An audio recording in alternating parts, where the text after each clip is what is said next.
श्री स्वामी समर्थ. जय जय स्वामी समर्थ. स्वामींचं नाव घेऊन मी आजच्या ह्या नवीन व्हिडिओला सुरुवात करते. कोणत्याही कार्याची सुरुवात प्रथम गणपती स्मरण पूजनेने केली जाते. जे कार्य हाती घेतले आहे ते निर्विघ्नपणे पार पडावे. अडथळे, संकटे, समस्या, अडचणी दूर होऊन कार्यसिद्धी यशस्वी व्हावी यासाठी गणपतीचे आवाहन केले जाते. गणपती उपासनेमध्ये चतुर्थी तिथीला सर्वाधिक महत्त्व आहे. 2026 मधील पहिली संकष्टी चतुर्थीला अंगारक योग जुळून आलेला आहे. संकष्टी चतुर्थी अंगारक योग येणे अतिशय शुभ मानले जाते. यंदा 6 जानेवारी म्हणजेच मंगळवारी आहे अंगारकी संकष्टी चतुर्थी. मंगळवारी चतुर्थी आली की अंगारक योग जुळून येतो. अंगारक म्हणजे मंगळ ग्रह, जो निखाऱ्यासारखा लाल भडक दिसतो. त्याने भारद्वाज ऋषींकडून गणेश मंत्र घेतला आणि गणरायाची उपासना केली. त्याच्या उपासनेवर प्रसन्न होऊन बाप्पाने त्याला आशीर्वाद दिला की माझ्या जन्माची तिथी चतुर्थी होती, म्हणून मंगळवारी येणारी चतुर्थी तुझ्या नावाने अर्थात अंगारकी चतुर्थी म्हणून ओळखली जाईल. मुद्दल पुराण तसेच गणेश पुराणात याचा संदर्भ आढळून येतो. अमंगळ समजल्या जाणाऱ्या मंगळ ग्रहाला ज्या वरद विनायकाने पावन केले, त्या विनायकाने आपलाही उद्धार करावा या हेतूने अंगारकी चतुर्थीचे व्रत हे केले जाते. मंगळ ग्रहाचा संबंध कर्जाशी असतो, त्यामुळे अंगारिकेचे व्रत केल्याने कर्जमुक्ती मिळते. तसेच नावाप्रमाणे ही चतुर्थी सर्व संकटाचे निवारण करणारी आहे. ज्यांच्या कुंडलीत मंगळ दोष आहे त्यांनी या व्रतामुळे शांती मिळते. या दिवशी व्रत करणाऱ्या भक्तांच्या सर्व मनोकामना पूर्ण होतात. या एका चतुर्थीचे व्रत केल्याने 21 संकष्टी चतुर्थीचे पुण्य मिळते. धार्मिक दृष्ट्या हा दिवस अतिशय महत्त्वाचा असल्यामुळे या दिवशी काही प्रभावी उपायाने सेवा देखील केल्या जातात. आणि म्हणूनच अंगारकी संकष्टी चतुर्थीच्या दिवशी तुम्ही व्रत नाही केलं तरीही चालेल, पण इथे लावा असा एक दिवा. हा दिवा लावल्यामुळे आपल्या कुटुंबावर कधीही कोणत्याही प्रकारचं वाईट संकट तर येणारच नाही, पण आपल्या 7 पिढ्यांचं दारिद्र्य नष्ट होऊन आपल्या घराची, आपल्या मुलांची, आपल्या पतीची भरभरून अशी प्रगती होणार आहे. तर हा दिवा आपल्याला कुठे लावायचा आहे, कोणत्या वेळेत लावायचं आहे, त्याबद्दल सविस्तर आणि महत्त्वाची अशी माहिती मी तुम्हाला या व्हिडिओमध्ये देणार आहे. तर व्हिडिओ पूर्ण पहा आणि जर तुम्ही माझ्या चॅनलवर नवीन असतील तर चॅनलला सबस्क्राईब करा आणि शेजारी बेल आयकॉनसुद्धा प्रेस करा, जेणेकरून तुम्हाला माझ्या नवनवीन व्हिडिओचं नोटिफिकेशन हे मिळत राहील आणि तुम्ही एक पण व्हिडिओ मिस करणार नाही. कमेंटमध्ये ओम गण गणपते नमः लिहायला अजिबात विसरू नका. अंगारकी संकष्टी चतुर्थीच्या दिवशी आपल्याला सकाळी ब्रह्ममुहूर्तावर उठायचं आणि अंथरुणामध्येच आपल्याला गणपती बाप्पांचं स्मरण करायचं. त्यानंतर स्वच्छ स्नान करायची आहे आणि त्यानंतर आपल्याला स्वच्छ वस्त्र परिधान करायचे. जर शक्य असेल तर लाल किंवा पिवळ्या रंगाचे वस्त्र परिधान करा.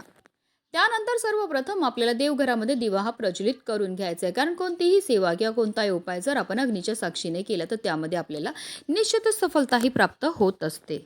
सूर्यदेवांना आपल्याला जल हे अर्पण करून घ्यायचं. जल अर्पण करताना ओम सूर्यदेवाय नमः, ओम आदित्याय नमः या मंत्राचा जप हा करायचा आहे.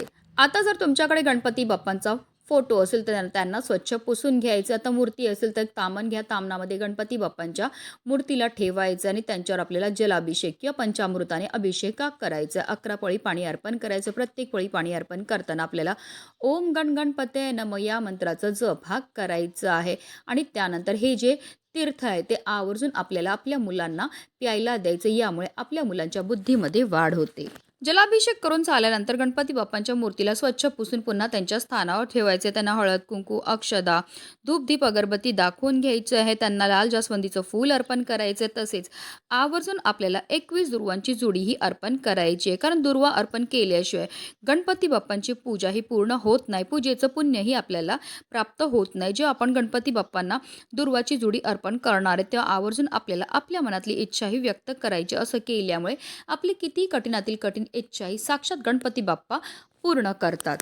त्यानंतर आवर्जून आपल्याला गणपती बाप्पांना 21 मोदकाचा नैवेद्य हा दाखवायचा. नैवेद्यामध्ये मोदक बनवणं शक्य नसेल तर गुळ खोबऱ्याचा नैवेद्य दाखवला तरीही चालणार आहे. तसेच या दिवशी आवर्जून आपल्या मुलांकडनं सुद्धा आपल्याला काही सेवा ह्या करून घ्यायच्या आहेत. मुलांच्या हाताने आपल्याला गणपती बाप्पांना जास्वंदीचं फूल अर्पण करायला लावायचं, 21 दुर्वांची जुडी अर्पण करायला लावायची. तसेच मुलांकडनं 108 वेळा ओम गण गणपतये नमः या मंत्राचा जप करायचं. तसेच मुलं मोठी असतील तर त्यांच्याकडनं आवर्जून गणपती अथर्व शीर्षमची सेवाही करून घ्यायची. आता मुलं लहान असतील तर तुम्ही म्हणा, त्यांनी श्रवण केलं तरीही चालणार आहे. त्यानंतर आपल्याला गणपती बाप्पांची विधीपूर्वक आरतीही करून घ्यायची आहे. त्यानंतर आपल्याला हात जोडून मनोभावे गणपती बाप्पांना प्रार्थना करायची. आपल्याकडनं झालेल्या कळत नकळत चुकांची क्षमायाचनाही करून घ्यायची आहे. संकष्टी चतुर्थीचा उपवास रात्री चंद्रदर्शन करून सोडला जातो. आपल्याला चंद्रदेवांची पूजा करायची, त्यांना जल अर्पण करायचं आणि त्यानंतरच आपल्याला व्रत हे सोडायचं आहे. अशा रीतीने आपल्याला पूजाही करून घ्यायची आहे.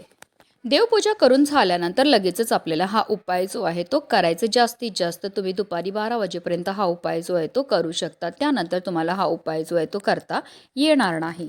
आता या उपायाकरता आपल्याला एक दिवा हा लागणार आहे, पण हा दिवा आपल्याला कणकेपासून तयार करायचा आहे, कारण सर्व दिव्यांमध्ये सर्वश्रेष्ठ दिवा हा कणकेचा मानला जातो. आपल्याला कणिक मळायचं नाही, त्यापासून एक दिवा हा तयार करून घ्यायचा. आता या दिव्यामध्ये आपल्याला 2 वातीची 1 वात करून लांब वात ही टाकायची. अशा रीतीने आपल्याला 4 दिशेला 4 लांब वाती हा टाकून घ्यायच्या. तर अर्थात काय, तर आपल्याला एक चौमुखी दिवा हा तयार करून घ्यायचा आहे. आता या दिव्यामध्ये आपल्याला शुद्ध गाईचं तुपच टाकायचं, कारण जो पण उपाय आपण लक्ष्मी प्राप्ती करता, इच्छापूर्ती करता, कर्जमुक्ती करता करतो आणि त्यामध्ये जर आपण तुपाचा वापर केला तर त्याचा प्रभाव हा खूप जास्त पटीने वाढतो, कारण तूप देखील गणपती बाप्पांना अतिशय प्रिय. पण आता काही कारणास्तव खायलाच तूप नाही आहे, मग आम्ही दिव्यामध्ये कसं घालायचं, तर रोजच्या देवपूजेमध्ये जे तेल तुम्ही वापरतात ते टाका आणि त्यामध्ये तुम्हाला चिमूटभर हळदही टाकायची. अशा रीतीने आपल्याला दिवा हा तयार करून घ्यायचा आहे. आता आपल्याला एक प्लेट घ्यायची आहे. प्लेटवर आपल्याला हळद आणि कुंकूने एक स्वास्तिक काढून घ्यायचा आणि त्यावर जो आपण दिवा तयार केलेला आहे तो प्रज्वलित करून ठेवायचा आहे. आता या दिव्यामध्ये आपल्याला चिमूटभर काळे तीळ सुद्धा टाकायचे. तीळ हे गणपती बाप्पांना अतिशय प्रिय, तसेच काळे तीळ हे आपल्या पूर्वजांना सुद्धा समर्पित. जेव्हा पण आपण काळे तिळांपासून काही उपाय किंवा सेवा करतो तर त्यामुळे आपल्या जीवनामध्ये असणारा प्रखरातला प्रखर पितृदोष, ग्रहदोष, शत्रुपीडा, दारिद्र्य दूर होण्यामध्ये मदतही मिळत असते, कारण तिळांना दारिद्र्यनाशक असं सुद्धा म्हटलं जातं. त्याचबरोबर त्या दिव्यामध्ये आपल्याला 2 लवंगा सुद्धा टाकायच्या. ज्या लवंगा आपण टाकणार ते व्यवस्थित पाहून घ्यायचे, त्या अखंड असाव्या, कुठेही तुटलेल्या फुटलेल्या किंवा खराब झालेल्या नसाव्या. ज्याप्रमाणे लवंगा आपल्या जेवणाची चव वाढवतात त्याचप्रमाणे आपलं भाग्य उजळायचं काम सुद्धा करत असतात. तसेच लवंगा ह्या माता लक्ष्मीला सुद्धा अतिशय प्रिय आहेत आणि जेव्हा आपण माता लक्ष्मीला प्रिय असणाऱ्या वस्तूंपासून काही उपाय करतो तर त्यामुळे माता लक्ष्मी आपल्यावर प्रसन्न होते. आता ही दिव्याची प्लेट उचलून आपल्याला आपल्या देवघरामध्ये असणाऱ्या गणपती बाप्पांसमोर ठेवायची. या दिव्याला सुद्धा आपल्याला हळद, कुंकू, अक्षदा, एक फूल अर्पण करून घ्यायचं आहे. असा हा चौमुखी दिवा गणपती बाप्पांसमोर प्रज्वलित केल्यामुळे आपल्या कुटुंबाचं चौबाजूने संरक्षण हे होत असतं. त्याचबरोबर आपल्या कुटुंबाची सुद्धा चौबाजूने भरभरून प्रगती ही व्हायला लागते. आता जो दिवा आपण गणपती बाप्पांसमोर प्रज्वलित केलाय त्यामध्ये तेल किंवा तूप आपल्याला एवढं टाकायचं जेणेकरून हा दिवा कमीत कमी रात्री 12 वाजेपर्यंत तरी प्रज्वलित राहील. आता देवपूजा करून झाल्यानंतर हात जोडून आपल्याला गणपती बाप्पांचं स्मरण करायचं. आपल्या आयुष्यामध्ये असणारी जी संकट आहेत, वेदना आहेत, दोष आहेत, दारिद्र्य ते दूर होण्याकरता आपल्याला मनोभावे प्रार्थनाही करायची आहे. आता दुसऱ्या दिवशी आपल्याला काय करायचं, सकाळी लवकर उठायचं. देवपूजा करायच्या अगोदर हा दिवा आपल्याला तिकडनं उचलायचा. ते या दिव्यामध्ये असणाऱ्या ज्या वाती आहेत त्या आपल्याला एका प्लेटमध्ये घ्यायचे. तसेच या दिव्यामध्ये आपण थोडेसे काळे तीळ आणि 2 लवंगा टाकल्या होत्या त्यासुद्धा आपल्याला त्या प्लेटमध्ये ठेवायच्या आहेत. तसेच हा दिवा जो आहे तो आपल्याला एखाद्या झाडाखाली नेऊन ठेवायचं, जेणेकरून तिथे असणारे पशु पक्षी कीटक हे हा दिवा खातील. हे सुद्धा आपल्याकडनं केलेलं एक प्रकारचं दान असतं. हे दान केल्यामुळे आपल्यावर गणपती बाप्पांची भरभरून कृपाही होत असते.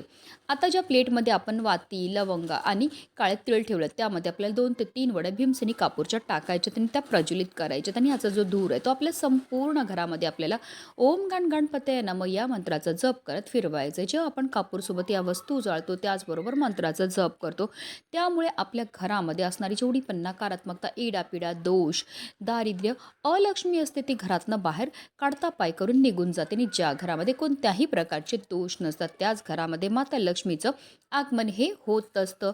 अंगारकी संकष्टी चतुर्थीच्या दिवशी हा उपाय करण्याला विशेष महत्त्व हे दिलं जातं. म्हणूनच व्हिडिओ जास्तीत जास्त लोकांपर्यंत शेअर करायचे, जेणेकरून प्रत्येकाच्या आयुष्याचं कल्याण हो हीच मनामध्ये इच्छा. गणपती बाप्पा मोरया.